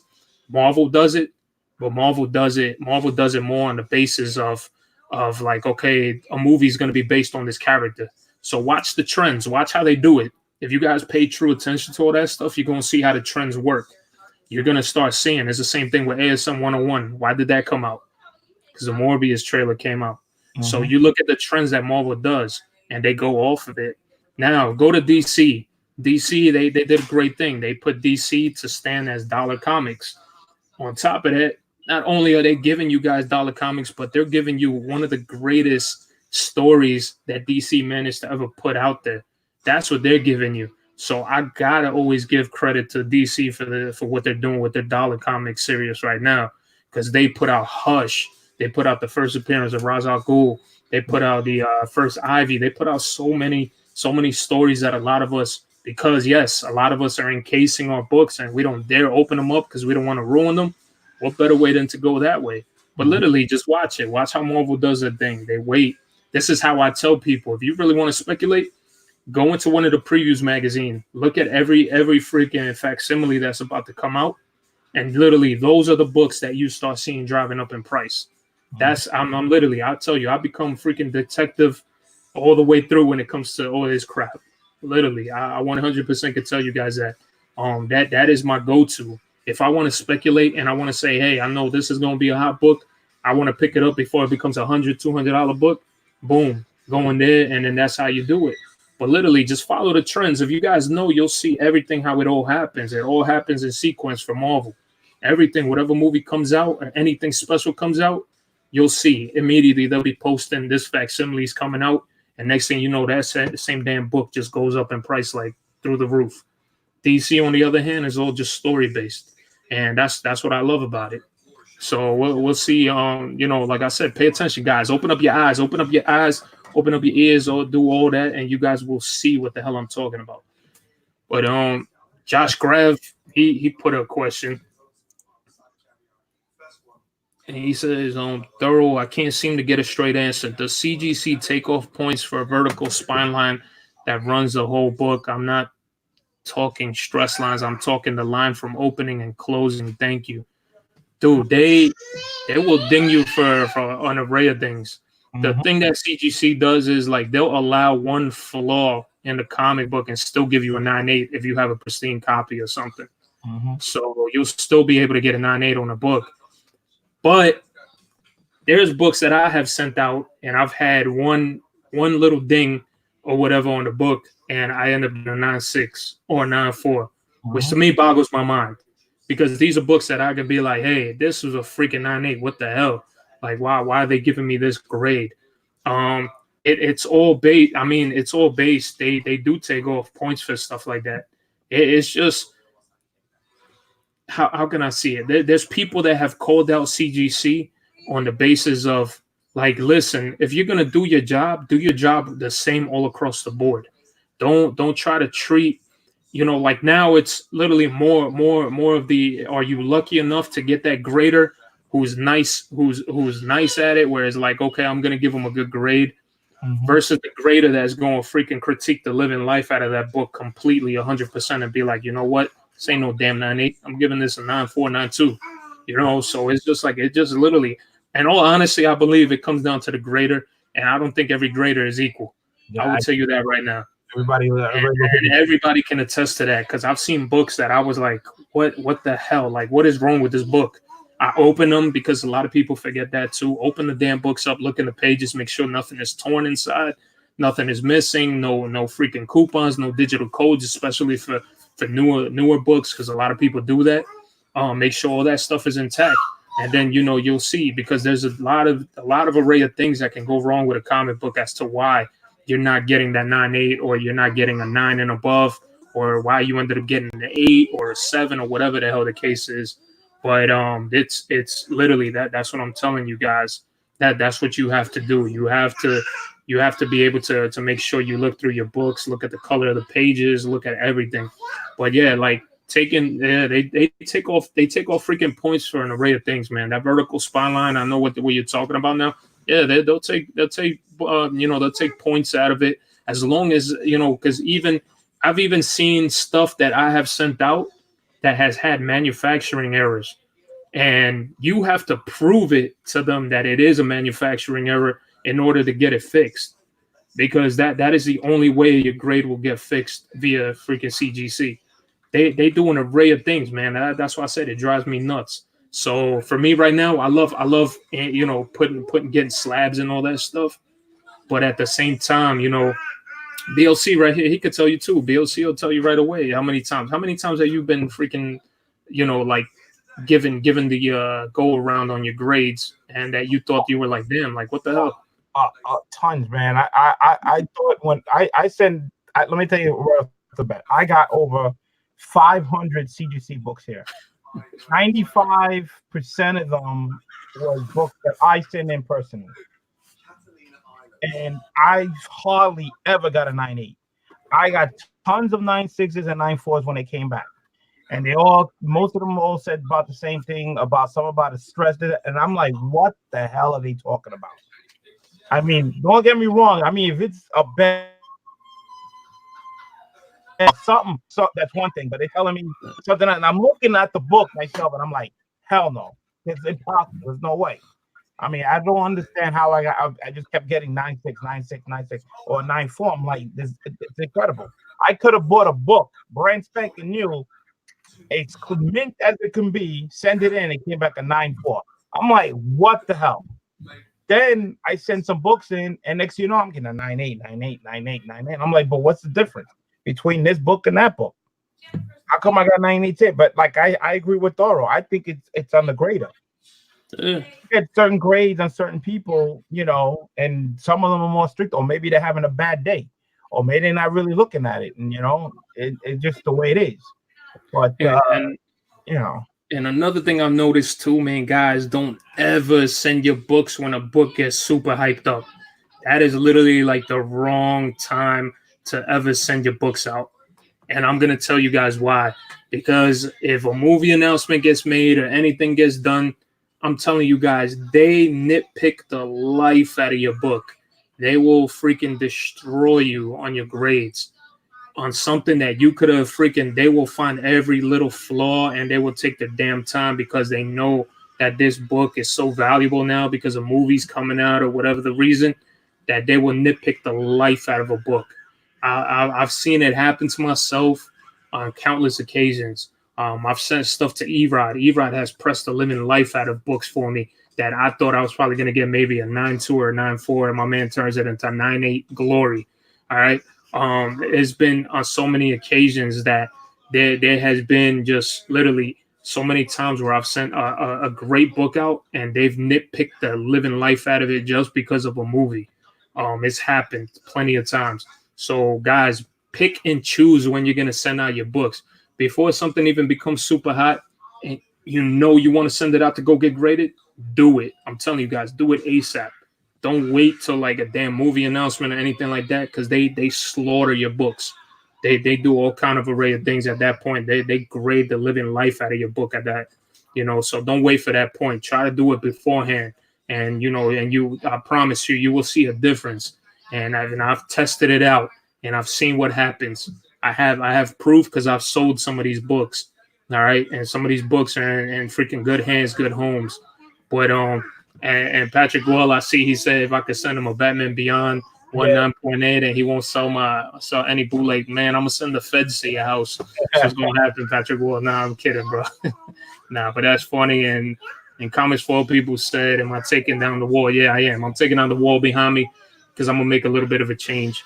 I'm gonna be doing a whole array of a different thing. You guys will see on my next videos coming up, the change that's coming on the wall behind it. I love to keep my comic books up there, but damn, man, that shit's a hassle. When I've been wanting to change books up there, it's not easy. No. So yeah, it sucks, but you know, it is what it is. Patrick Gore said, "I'm gonna start working for CGC so you guys can send all your books." Yeah. Oh man. So and that's another thing CGC has to do too, is hire more people, because they're freaking, man, they are, you know, they're meeting that fate right now where all this stuff has become so intense that I don't think they have the damn, you know, the amount of people, the staff that they need to be able to grade books. And then that's why you're finding these books coming to you freaking taking an eternity, or somewhere you get lucky. I said this so many times. CGC, because I see it all the time, because I send my books to CGC, and I never say nothing against the other companies because I haven't used them, so I don't say nothing. But I'm a CGC guy, and I constantly see massive lines, people bringing short boxes. They get tons and tons of books. I think they should be upgrading their facilities. They should be getting another bill, more people, because they're getting overwhelmed. And that's one of the reasons why it's taking so long for those books to even get back to you. Okay, they're probably still in the same type of service that they got, you know, and it's not working. They can't handle it. They cannot handle it. It's overwhelming, you know. And then when they come up with this Todd McFarlane, you know, book, they put everybody books in the back burner. And all these tons of books, thousands of books. You seen the video and the stuff they had skids, man, of these short boxes. This guy had to sign. You know how long that took, and they had to press those, clean them. You know, your folks forget it. They're sitting in the back. They're just collecting dust right now until those get done and then go out. So, you know. Shout out to all you folks that send out your stuff to Todd McFarlane. I wasn't one of them because I didn't even dare. Yeah, I thought twice about it. I had a good feeling, and I've seen some people. I wrote a message to my dudes, to the Warriors, and I said, I was like, yeah, pretty much CGC and Todd McFarlane said, would you like lube or none at all? Because that's pretty much how they were doing you in the butt with that. So that, you know, because some people were complaining, they're like, yeah, you know, I got T-Mac, I got T McFarlane, I got Todd McFarlane. I didn't get the full signature. I got the signature from the secretary on here. You know, a lot of people were going crazy over it, but in reality, man, Todd McFarlane is a popular man. That guy is freaking, you know, it's insane. That's why I didn't send out anything. Plus, on top of that, from a lot of cons that I've been to, I had a lot of stuff signed by Todd McFarlane, and I was just more like, yeah, you know, it is what it is. I just couldn't do it. And, you know, there's people that I'm one of those, man. Now I can't catch myself standing in line. You know, if somebody's line is open, I'll get something signed. But as far as standing in line, that's freaking like, I can't do it now. I don't, you know, when my freaking anxiety and shit, I just cannot stand in line for the life of me. That's one of those things that I'm like, nah, you know, I leave it alone. I'm not doing that crap. I learned my lesson when I went to New York Comic Con for the first time, and I went there and I already had a list of all the books I wanted to get signed, and you know who I was gonna go. And I had a lot, you know, things I was getting a lot of books double signed, but again, that's more artists that I had to deal with. So I'm down there running around, and you're not gonna get everything. This guy's doing some type of photo. He's not gonna be back 3-4 hours later. This guy's not here. That guy's not there. And when they come back, there's a line. They cut it off. I couldn't get Donnie Case because his line got cut off, and I wanted him to sign on a book. And I learned my lessons. I'm not gonna go all crazy and get much. I'm just gonna bring a little bit. Bring maybe 1 or 2 things, you know, 2 people. Because you and the art chemist was standing and freaking. I was just laughing because I was like making my rounds. And you guys were still in line. I was like, I Oh, was man. not having it. Me and God bless you guys. we gotta get Perez. You along with E-Rod. All I saw was E-Rod running around with his little suitcase. Just E-Rod, running around. And I was like, man, you guys, God bless you guys, because I couldn't do that stuff, man. For real. we're standing online at George Perez's, right? Me and Orsino, when we look at the cross and we see E-Rod. E-Rod's on the floor, you know, he's going through his book, he's looking at it, and well, hey, we start talking. And I'm like, and I said, yo, E-Rod, man, you know, I know he's been there like all day online. They said, you wanna, go to back, I'll walk over and hold your spot while you do what you gotta do. Okay, you know what I'm saying? Because he's always on the line. He's worse than anybody. He's on everybody's line. He's all over the place. You can't even catch him. I tried to catch him. I couldn't even find him. E-Rod, I give him props. So my man hustles. Oh yeah. He goes and he's like, man, I'm going here, I'm going there. I'm doing everything all in. I'm doing everything in in 1 minute. That's all I seen that man doing was literally running from artist to artist. And yeah, he's getting his stuff signed. I just that's not for me anymore. It's the thing, though. I was inside New York Comic Con line, right? I'm on the inside. I made the first row, and the first one is like 10 people long, whatever. And I'm like somewhere in the middle, right? So I contacted E-Rod. E-Rod's all in the first line, but he's all the way at the rear. Okay, and there's like maybe 50, 60 people between us. All right. So as soon as they let everybody off, man, I had to go to the bathroom because I was online for hours. Man, the time I went to the bathroom and made upset, E-Rod was already upset. He was man. I'm like, damn, how the hell did he, he flew up there and I was like, holy crap, man. I'm gonna say he Joker wrote, he's like, E-Rod will straight run you over at the cons. Yo, that's true. I said to God, I've never seen that guy. And that guy doesn't even eat a meal. Because the day I saw him and I was talking to him at East Coast, he was literally eating a hot dog. And he ate that hot dog like in 2 seconds, pause. And he ran and all of a sudden he was just like running to the next line, and I was just like, man, this guy has it down packed. I can't do that, man. I think the best story was when I first went to East Coast and I bumped into Marky 316 and E-Rod, right? And we were in the front, we were talking, but they had the VIP, so they got in like a half hour early. Yeah. Got in, I'm watching them, and I could see through the glass because I'm on top, and I could see them, as soon as they let those people go, man, all I saw, from what I could see, I saw E-Rod taking off and Marky like trying to keep up with him in the back. It was like the most funniest thing. Let me tell you, when they dropped that and it's like, look out, man, it's a stampede on, and they're gone. They are gone. It's the most hilarious. I'm telling you, man. Yeah, it was freaking funny as hell watching everybody, man. And of course, Con was the most craziest con I've ever been to. I've never seen anything like it, man. You will get run over. People do not care. And there's so many people.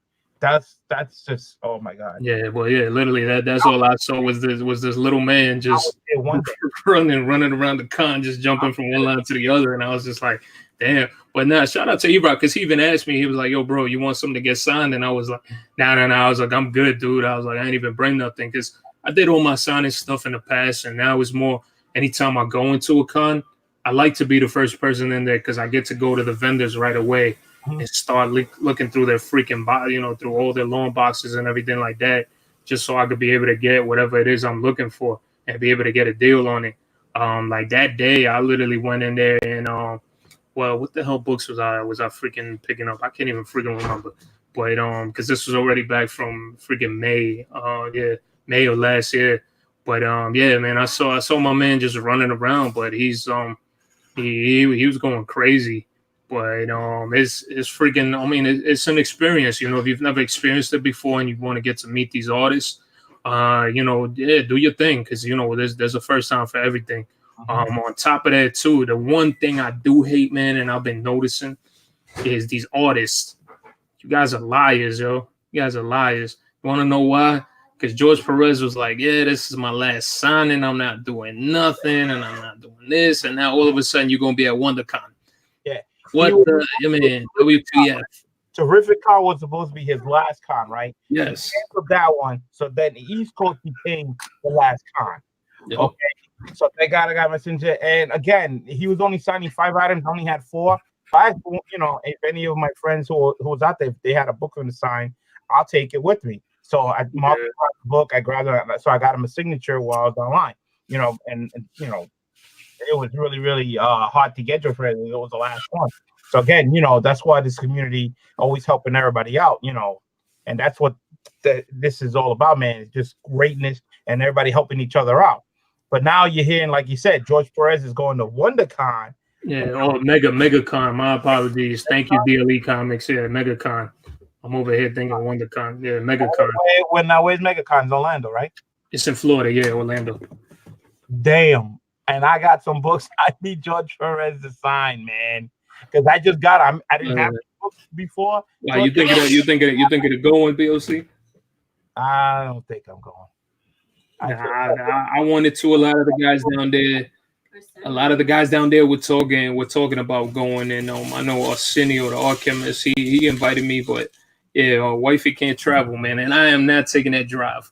I would tell you right now, me driving to New York is long enough from Virginia. Mm-hmm. I can't do it. Yeah, I can't do drives like that. It's literally freaking fly or die at that point. Because I drove. I can't do it. But I didn't drive the whole way. I drove. I started off in New York, and I believe I got as far as North Carolina, and then my brother took over, and then I took over, I think, in Georgia, and I ended up in Florida. So he only drove a little bit, and I drove the rest. All I know is that MegaCon, that line is going to be. Oh my God, they better. All I know is that they better do it straight. Like you guys know, I was a cop beforehand, so like for me to be able to do crowd management and things. That's a breeze for me. I've done it for so long and for such a long time. I will tell you, they do such a horrendous job of maintaining a line, knowing when to cut off. Yeah. Like they need to know, man, because some of these handlers, they'll be like, all right, well, we're only gonna sign 10 more people. And it's like at that point, why the hell are you still keeping people on the line? Why are you still having people, with their hopes up? Saying like I'm gonna get a George Perez signature. Like they did a horrendous job at East Coast, and the way that these guys and some of these security guards, they look like a bunch of little bitches. Like they were just like scared of every. I was like, man, get your ass off the line, and you come back for George Perez at this time. This is plain and simple. I'm not, it's like they do such a horrendous job when it comes to just trying to get people to get their autographs, because literally you wasting people's time. Yeah, when people could have been doing something else, they could have gone. Man, that day, what did I do? I went to Ron Lim. Ron Lim was cool as hell. I went right away to him. He did commissions. One of them that I ended up selling for charity. He did all that stuff. Great guy. He stays in connection with me now. He asked me, hey, how'd you like your stuff? How's everything? How's the family? All that stuff. Because he met Jen and the baby and everything. And I tell him all the time. I say, hey, thank you so much for checking in. Nobody has to do that. Who the hell am I to Ron Lim? But he has, he asked me that. And on top of that too, I always go to Joe Rubenstein. Joe Rubenstein remembers me since I was younger. Joe Rubenstein has remembered me from coming to so many freaking cons and always getting my stuff signed by him. And he even gave me a discount on one of his original pieces. And to be able to get stuff like that, I mean, nobody does stuff like that. And those guys had empty lines. There was nobody there. I think the most of a line that both of them had was on Saturday during that event. But other than that, them guys were just chilling there. They were doing commissions in the meantime, just to kind of kill time. But but when it came down to George Perez's line, I was watching you guys while I was just walking up to Ron Lim and freaking just walking up to Joe Rubenstein, and everybody was a George Perez line out the ass. But security sucks. I'm sorry. Security sucks, and I would tell you guys why too. Because I could have easily walked in there with a gun. And I don't care what anybody says. And you guys know I'm lawfully able to carry a gun no matter where the hell I go. But, dude, the freaking security out there is horrible. So when you guys wonder why the hell I'm always with my head on a swivel no matter where the hell I go, it's because I don't trust security. Security is terrible. And anywhere that you guys go, I would tell you right now, I would not trust any of the security that freaking to check bags, to do all this stuff. Could have just walked in there with anything, and I could have just hidden my freaking gun in so many different places, including the baby's bag, and they would have never even found it. It's horrible. I wouldn't. I'm telling you guys, they do such a horrendous job, and on top of that, being able to maintain. But it also comes down to the handlers, because that day, that handler for George Perez, I don't know who the hell that lady is. Is that his wife? His freaking his daughter? Because man, that lady was a bitch. Like, Yeah, she holy crap. Yo, she was she was horrible. was that little security guy, man. She was letting them have it. I was like, Yeah. I would have been looking at that lady like, man, I'm about to give you the 5-finger discount with some baby powder on it. Boom, like get out, yeah, get out of my face. you know, you're looking at this guy says, oh, the security guy, won't you just take over? You know, do what you're there to do. Be the security guy. Get control. Tell everybody, hey, break it up. Go here, go there. Go back to, that's all you got to say. Tell them to move along. But no, they just standing like they scared, like, damn, they don't want to get jumped or run over by people or whatever. Exactly, yeah, and that's true. Like, are you serious? Yeah, I was like, really, man? If I was there, I was like, yo, people gotta go. Gotta move. Chaz making me laugh over here. He said his security guard sucks. He says looks just like Wink Wink. That's horrible. Oh man. Yo, it's gonna be crazy, man, with George Perez. That line's gonna be up. I don't understand why they just don't make ticket numbers. Like, all right. No, it's true. Yeah, I honestly think that they need to do something like that. They need to be able to. You're guaranteed, you know. Yeah, you're guaranteed to get a signature, and I agree with that. I think that especially if it's for a big name like that, and somebody's getting ready to retire, I honestly do think I agree with you on that, BLC. They need to sell tickets and just say, hey, you need a ticket in order to get an autograph from this person. If you do not have one, you're not going to get anything. So don't even bother getting in line. It says, Perez says, how many people do you want to see today? If he says 100, all right, boom. It's 100 tickets. He knows he can get the 100 and he's done. Yeah, exactly. Yeah, and then that's it. You know what I'm saying? Because I get it too. You know, he's an older guy. You know, and when you think about it too, you know, Stan Lee, man, they drove that man into the ground when it came to things like this. That's honestly why I think his life ended a lot quicker than it should have. I think they just worked him like crazy to the point where that man had, you know, everybody says it, man. It was all his signatures, you know, as of late, man, it's all done in blood. Because that guy sacrificed everything, including his health, to be able to do it, knowing that he was on contract to have to do these things. So it was, you know, in order for them not to go after his fortunes. So, you know, you think about that stuff. I get it, man. You know, he's an older guy. They should have done that. You should be buying a ticket. Buy a ticket, do what you need to do to get online, and then after that, get your signature. And the second thing, not only should they do the ticket, it should be a limited of how many things to get signed. All right. Yeah. East Coast, when they, because I went Saturday, Friday, George Perez was doing like 20 items or 15 to 20 items signed.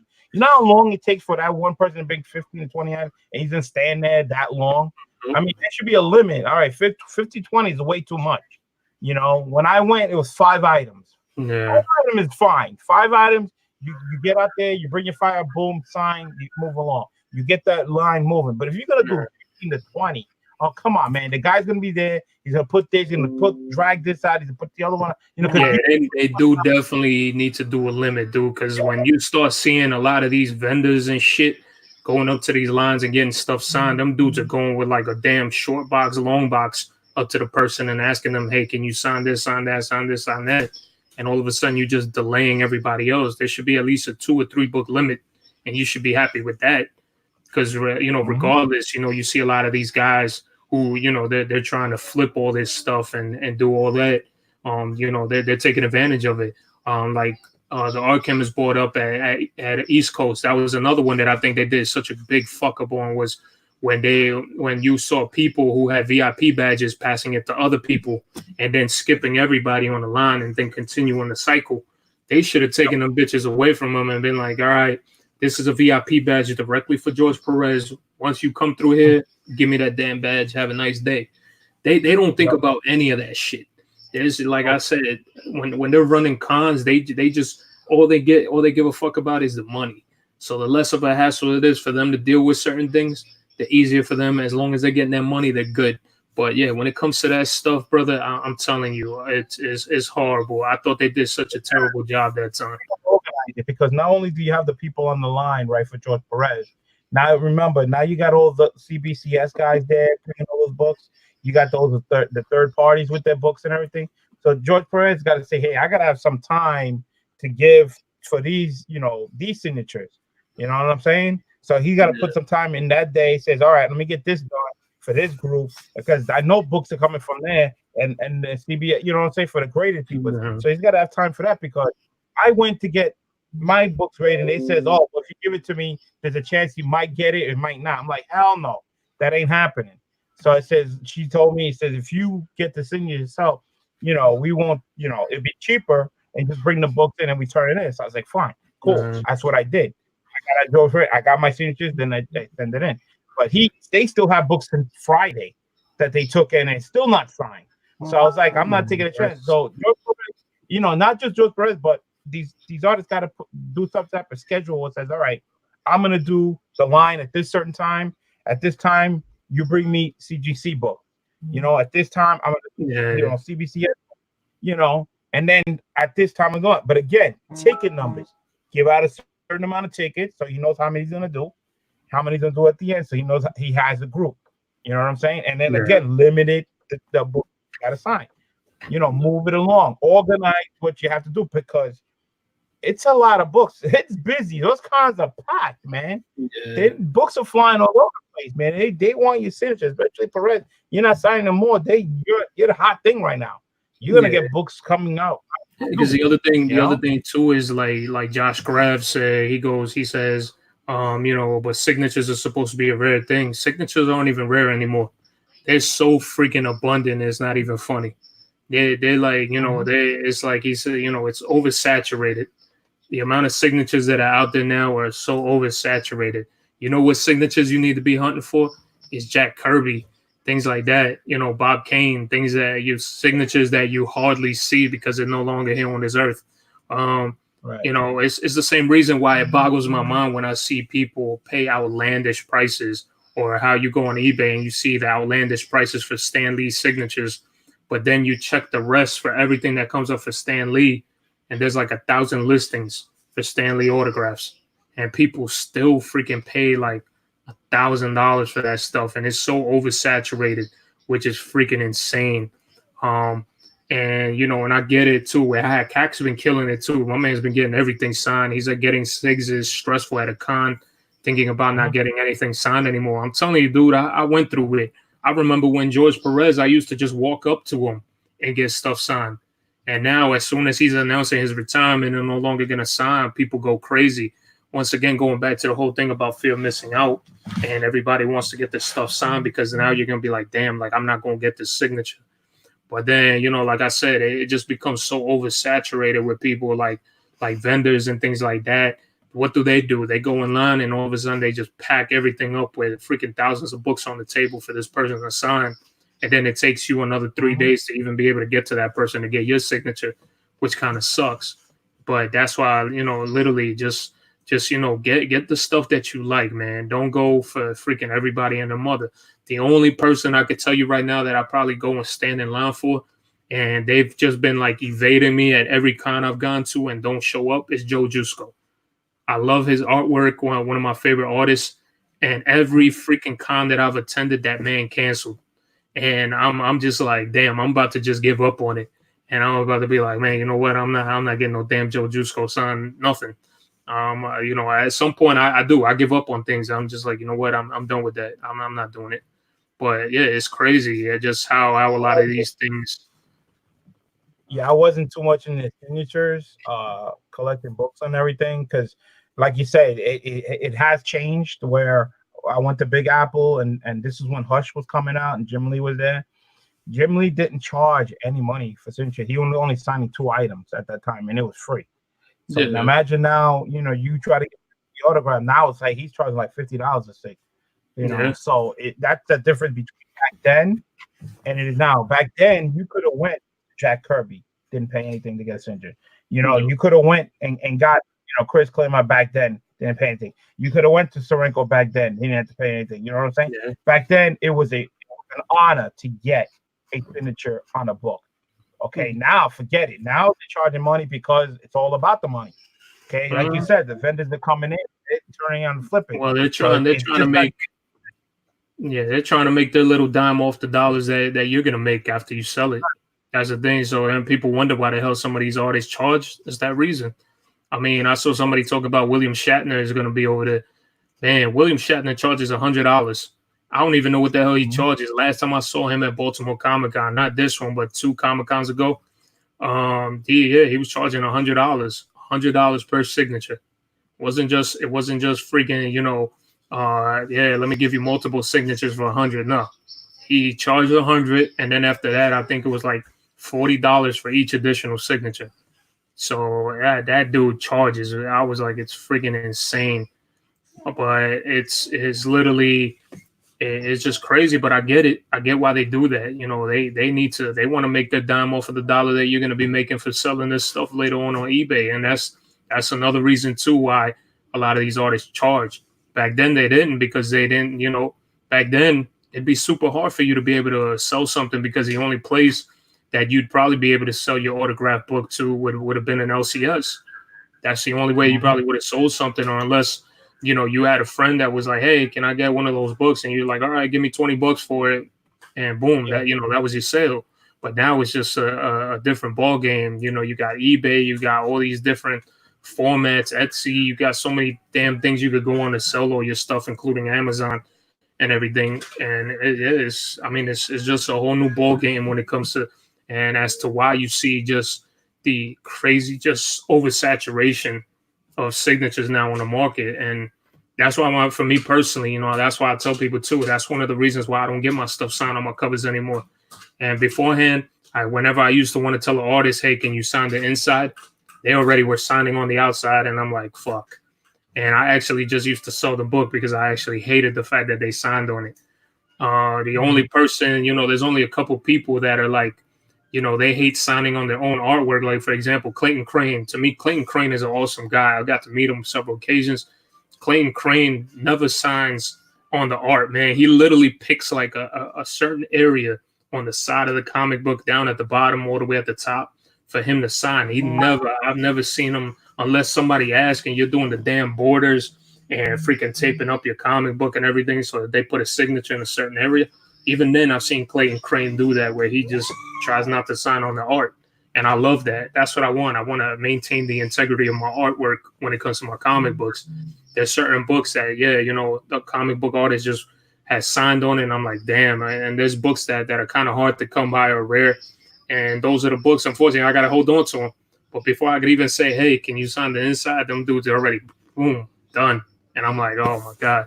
But it is what it is, and I've gotten rid of certain things that I was just like, I don't want to keep on to. But that's, is it to each their own. I know there's people that like to get their covers signed. I'm not one of them. That's not my cup of tea. And the person who gets hurt out of these, paying this extra money from the signatures are us, the personal collectors that get the book signed for their personal PC, that's for them to enjoy, to have, and look at and to embrace it. We're the ones that got to pay out of our butt for this. That's the reason why, like I said, back in the days when you got a signature, again, it wasn't to sell. Maybe you had 2 copies. You got one for, you took an extra book for your buddy and go, oh, listen, I was there. I got your book signed. Here you go. Again, it was a personal thing for your PC, and that's what we enjoy. Now, like I said, it's more like a business, all about money, this, that, and everything. And who gets hurt is us, and it just hurts out of our pocket. Yeah, so here's a good example. Like, I've sold multiples of these, right? Because I had multiples of them, and I had Todd McFarlane sign these. Todd McFarlane saw the look on my face one time when he was signing my stuff, and I was super pissed because I never wanted him to sign on the outside. I had 4 copies that I got signed. The 3 copies, he signed it on the outside. And me being the nice guy that I used to be, now I speak up. But me being the nice guy that I used to be, he looked at me and he's like, hey, is everything okay? And I said, I was like, in all honesty, I really didn't want you to sign on my cover. So on my last book, which is this one, he signed on the inside. So for that, I'm thankful, because he saw me. I gave him the, like the people's eyebrow, literally. And he just gave me that, was like, damn, like, did I do something? You don't like me or something? And I told him, no, I was like, this was one of my favorite covers. I told you guys, I'm a big Hulk fan. But he signed it. He signed it on the inside, and he was cool about it. He ended up signing it right there, and he was Nice. like. And he was like, "Hey, I apologize. I'm sorry for doing that." And I said, "No, no worries." I was like, you probably gotten used to it, for signing so many books that everybody ahead of me was all signing. And Mhm. he was like, "Well, I assumed that you probably wanted the signature." And I was like, "No." I was like, "I appreciate the artwork." And he ended up giving me one of his two toys that he had with him from his original toy line, and I have it somewhere around here. I don't even know where the hell I have it. I got a freaking hot mess here. But he gave me two of his McFarlane original toys of Spawn. It was a Spawn and a Violator that he gave me, and he's like, "Hey, this I just want to apologize." And I said, "No, it's no big deal." So he signed my last book on the inside, and he was like trying to draw stuff, and I was like, I didn't have time, so I just told him no. I was like, I just want the signature. So it was pretty cool of him. I do give him. Todd McFarlane's a really good guy. And now with that whole CGC signing, I can only imagine that man probably bought in some bank, because I can only imagine how many people and how many books signed by Todd McFarlane that you're probably going to see on the market now. That book right there, I don't ever let go of that book, because that's my last and only book I have of Todd McFarlane signed. Of that 340, I don't have anymore, because I sold the other ones in some previous auctions, because I didn't want his signature on the damn cover, because he literally wrote Todd McFarlane like right on freaking Wolverine's face, which freaking pissed me off even more. But nah, that book right there would never go. That's part of the PC. And I found this one just from cleaning out everything, because I'm still going through a shitload of books that I just can't, I'm not, that I gotta determine, hey, am I gonna sell this? Am I not gonna sell it? But yeah, that book right there, nah, that stays for life with me. That's one of those that I can, and it's literally a book that I've had for years, never been pressed, nothing, because it didn't need it. It's literally in beautiful condition. Nice. But yeah, that's one of my keepsakes right there. But yeah, man, yeah, before you get your stuff signed and you hand stuff over to the artist, if you want your book signed on the inside, let them know before you even give them the books, because a lot of them immediately that's their whole thought is you want it signed on the outside, so they start popping out the books and they start signing right away without you even telling them anything.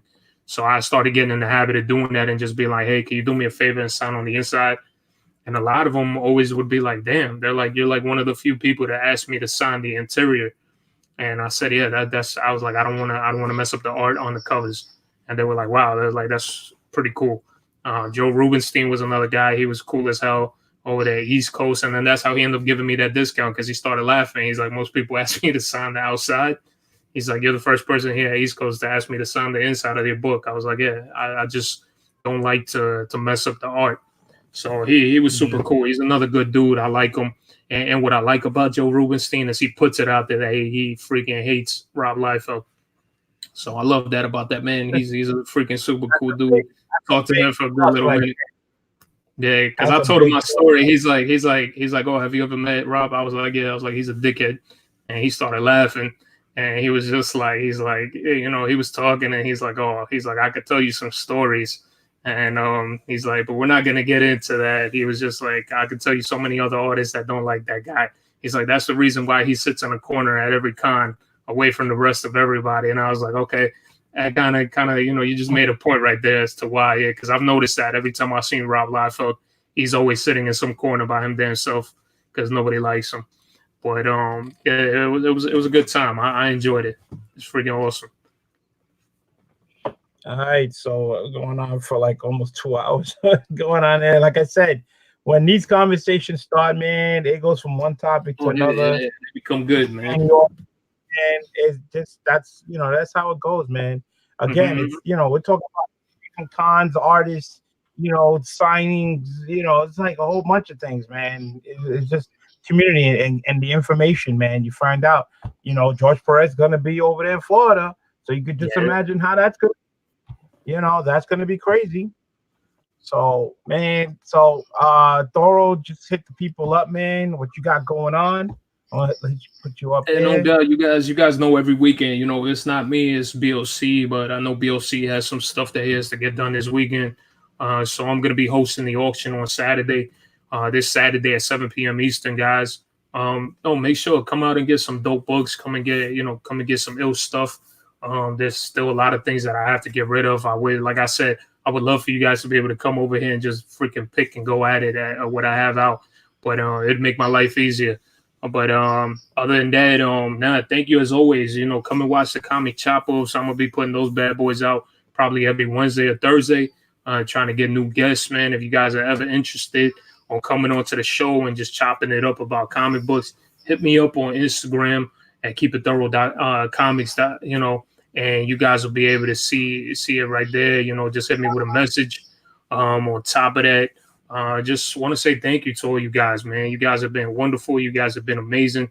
You guys have been helping me freaking clean out a lot of my closets here. And I still got a long way to go. So once I reach that pinnacle where I'm gonna be like, all right, well, there's no more selling for me, which will probably be a very long time because I'm like looking around here and I literally see racks and racks and racks and racks and racks of comic books that I'm just like, what the hell did I do to myself? But yeah, guys, man, none but love, to everybody. Go check out, I think it's Comic Head 84 tomorrow at 8 p.m. I believe. Please don't quote me if I'm wrong, guys. I hope it's 8 p.m. I try to remember everything. Definitely go and watch his auction tomorrow. My auction Saturday at 7 p.m. Eastern. Gonna have a nice little crew of savages with me because you guys know it's official. It's the savages now because you guys have been numbered savages in the chats. Let's see what else. Other than that, man, nah, brother. I appreciate you, man. It's been a minute since I've been joining my brother BLC here. I've just been caught up with so much stuff, business and everything. So yeah, but thank you, BLC, for having me here, brother. I always have a great time chopping it up with you, regardless, with you on your channel. And when are you gonna host? You hosting the auction next Saturday? I gotta see. Let me know. Mm-hmm. But I'm gonna see how, because it's my grandson's birthday this Saturday. We're hosting here at the house. Okay, yeah, that's what I was trying to remember what it was that you had. But if that party ends, at a certain time, and I know 7-8 hours, that's how we do things, and maybe I might pop up. You never know. And again, I thank everybody once again, man. This is a wonderful year. We're starting off right. Thank you guys for coming, checking out my channel, hitting that like button and everything, and the subs it's just amazing. And we just love having you guys again. I'm the same way, man. If you guys need to come on the Cat's Lair, hit me up. I'm an IG. Yeah. 46. Please do the same for me, guys. Don't be afraid to ask. I'm telling you guys. Yeah, I got the face. Like everybody tells me. I've had so many people tell me that I look like I'm gonna punch somebody in the face. Nah, that's not the type of guy I am, man. I'm a good guy. Just ask. We can't read minds. I don't know if you heard my wife. She said it right now. She said he's a teddy bear. Yeah, that's till you turn me into a grizzly bear. So that's teddy bear with the face of a grizzly bear. That's what's going to happen. But but for real, guys, don't be afraid, man. Yeah, stop being afraid. Ain't no time on this earth to be afraid, man. You gotta just keep things moving and doing your thing.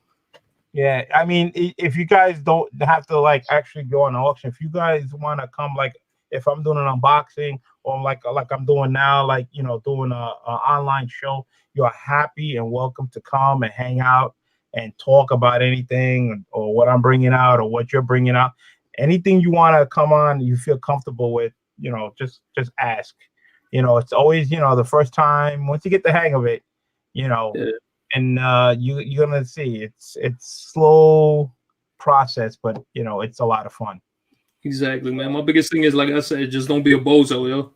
Yeah, just don't be a bozo. That's the biggest thing. That's the reason why we do this. This is about fun. This is about comics, cons, action figures, signatures, artists, anything of that nature. What you collect, cards, baseball, movies, DVD. It does, this is what this format is, to talk about fun stuff, and that's what it is. If you got issues with other people, or anything like that, keep that out. We don't want that. You know, it's a drama-free zone, guys. That's all I gotta say. You know, relax and let your kid inner self come out. What you used to be when you was a teenage kid. You know, when you look on reading comic books, you know, or play with your action figures or whatever it was. That's what that is. Yeah, it ain't nothing but love on the end, guys. For real. You know, and everybody. Yeah, definitely, man. You know, like I said, just hit us up, guys. Don't be freaking afraid. Don't be ashamed. Just hit us up. We you know, like I said, once again, we're not mind readers. We can only go but so far if you talk to us. And if you talk to us, you know, expect a damn freaking interview. You know, it's gonna be, you know, you're hired or nah, you're fired. But nah, in reality, yeah, that's all it is. You know, we just try to have a conversation with the new folks, anybody that joins, just to make sure that you're legit and you're not trying to cause or any harm to the community, anything like that, where, you know, somebody buys something from you and you're not delivering on what people are buying. Then at that point, like I say, you see the cuddly thoroughbred here, and then after that, you're gonna see the thorough grizzly, because that's what it comes down to. But over here, you start to see the cat claws come out. That's what happens on this. So, you know, that again, you know, this is how you really get out and you get to meet a lot of us, because not only do we, you know, talk online here, but we meet a lot of people at cons. And I've been meeting massive people, YouTubers at cons and everything, and it's just great and awesome. If you guys haven't seen, go check my IG page, man. You'll see some pictures at Baltimore where I met a lot of people. You know, and I'm gonna keep on going to try to go to different more cons and meet more people, man. And it's just a ball when I get there, and we're all talking and hanging out, and we're looking around, and we talking about the con, we talking about the weather, we talking about what you're gonna get, and you know what you're looking for. It's just a big hangout. You know, it's just friends, you know, family. You know, it's just a great time. You know, and that's all it's about, man. This is what this is, this community right here, man. It's just great. So I thank everybody. It's 9 o'clock here. I thank Thoro, man. God bless you. I appreciate it, man. Thank you for having me. You know, so thank you very much, and you everybody have a good night again. Oh, and also, if you guys don't know JB Discovery Base channel, go check him out, because he got the live stream thing on his channel, so you can see what shows coming up and everything. So go check him out, hit him up, man. I thank everybody. Peace. All right, y'all. Be easy, man.